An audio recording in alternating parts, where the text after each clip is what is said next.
في حاجات كتير الاجداد بيعملوها بيبقوا الاهالي مش عاوزين يتدخلوا عشان ده جيل وده جيل.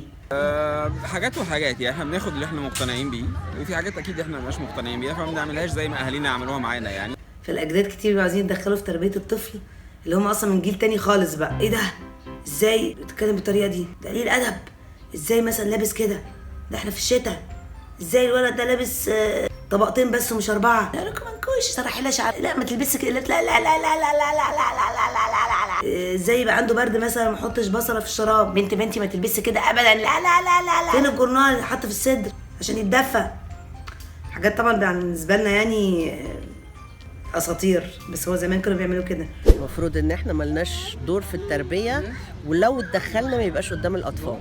انا شايفه انها حاجات مهمه ان احنا ناخدها من اهالينا. يعني بابايا مثلا اهم حاجه عنده الصبح مثلا ياكل جبنه بالحبه البركه. حبه البركه دي مهمه جدا للصحه ومفيده. والعسل، بيشرب عسل، كل معلقه عسل كل يوم الصبح. فدي حاجات انا خدتها منه وبحاول اعود ولادي عليها. ممكن كده، وممكن يكونوا كانوا حاجه بيعملوها احنا شايفين ان ما كانش المفروض تتعمل، فبتبطلي تعمليها مع ولادك.